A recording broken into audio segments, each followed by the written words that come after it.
বিয়ের পর থেকে দেখা যাচ্ছে আমাদের সংসার চলছে ভালোই। এর মধ্যে বিভিন্ন টানাপোড়েন থাকে। যেমন হচ্ছে শাশুড়ির সাথে বউয়ের একটু প্রবলেম হয়। সেটা ম্যানেজ করতে হয় আমাকে। তারপর মা রাগ করে, বউ রাগ করে।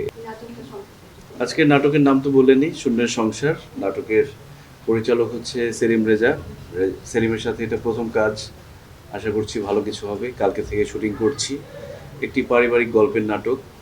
পারিবারিক সংসারের গল্প, তারপর মায়ের গল্প, ছেলের গল্প, স্ত্রীর গল্প, এই তো সব কিছু মিলে একটা সুন্দর গল্পের কাজ করছি। আশা করছি ভালো লাগবে। আমি তো বললাম যে পরিবারের গল্পে আমি হচ্ছি ছেলে থাকি, মিঠু আপার ছেলে। তো বিয়ের পর থেকে দেখা যাচ্ছে আমাদের সংসার চলছে ভালোই। এর মধ্যে বিভিন্ন টানাপোড়েন থাকে। যেমন হচ্ছে শাশুড়ির সাথে বউয়ের একটু প্রবলেম হয়। সেটা ম্যানেজ করতে হয় আমাকে।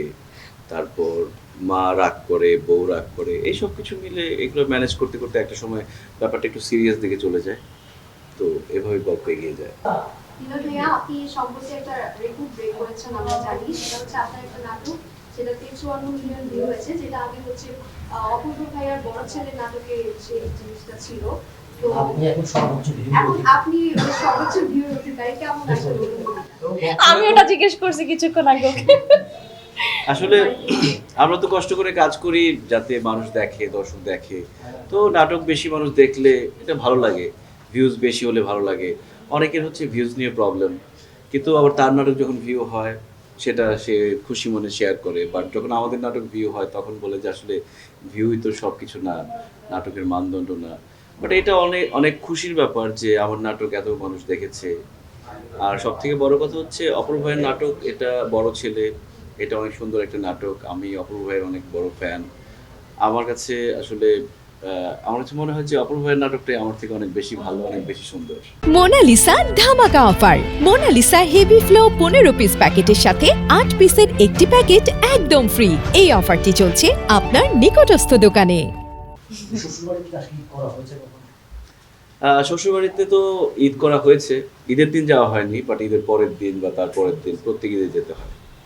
এই যে আপনার ভক্তরা যে সেলিব্রেট করতেছে এই যে ভিউটা নিয়ে যে হ্যাঁ, হ্যাঁ। ফেসবুকে সাইডে বিভিন্ন গ্রুপে পোস্ট, ভক্তদের এই রেসপন্স গুলো বা তাদের এই কথাগুলো কি বলতে সম্ভব? আসলে সবাই তো তাদের আনন্দ প্রকাশ করছে, বাট অপূর্ব ভাইকে ছাড়িয়ে গেলেন এই জিনিসটা শুনতে ভালো লাগে না। কারণ অপূর্ব ভাইয়ের সাথে আমার কম্পেয়ার কখনোই হবে না। উনি আমার অনেক সিনিয়র, আমার থেকে অনেক ভালো অ্যাক্টিং করে। বেসিক্যালি আমি হচ্ছে ওনার ফ্যান। সো আমার সাথে ওনার কম্পেয়ার কখনোই হওয়া উচিত না।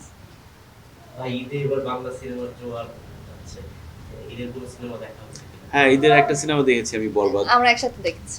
বরবাদ দেখেছি, অনেক এনজয় করেছি। কিন্তু সবথেকে বড় কথা হচ্ছে যে এবার ঈদের যে ছবিগুলোই মানুষ দেখছে, যার কাছ থেকে শুনছি, প্রত্যেকটা ছবির অনেক পজিটিভ কমেন্টস শুনছি। মানে নেগেটিভ কোনো রিভিউ শুনছি না, যে সবাই বলছে যে এটাও ভালো, ওইটাও ভালো, সবগুলোই ভালো। এটা বাংলা সিনেমার জন্য অনেক পজিটিভ একটা ব্যাপার। বরবাদ তো অনেক ভালো লেগেছে, অনেক লার্জার স্কেলের ছবি, অনেক এন্টারটেইনিং। আর আমার খুব পছন্দের ডিরেক্টর মেহেদী হাসান হৃদয়। আমি ওর সাথে একসাথে অনেক কাজ করেছি। সো আমি খুব এক্সাইটেড ছিলাম। শুটিংয়ের আগে থেকে আমি জানতাম কী কী হবে। ও গল্প শেয়ার করতো, গান শোনাতো, তারপর কী কী প্ল্যান করতো, এগুলো শুনতাম। তো ওই জন্য সিনেমার সাথে আমরা অনেক কানেক্টেড ছিলাম। আমরা পেছনে থেকে অনেক কানেক্টেড ছিলাম। ভাবিকে নিয়ে দেখার কারণ তারপর আপনার কাছে যাবো। ভাবিকে নিয়ে দেখার কারণ মানে কি? তবে এই যে ফ্যামিলি দেখা সিনেমার ট্রেন্ড চালু হচ্ছে, আগে তো না, না, এটা তো সবসময় তো ফ্যামিলি নিয়ে তো মানুষ সিনেমা দেখে। বাট তারপরে হচ্ছে মাঝখানে 2004-05-এর দিকে হয়তো অশ্লীলতা চলে আসার পরে মানুষজন হলে গিয়ে সিনেমা দেখে না। তারপর থেকে অনেকদিন তো হলো হলে গিয়ে ফ্যামিলি নিয়ে মানুষ সিনেমা দেখে।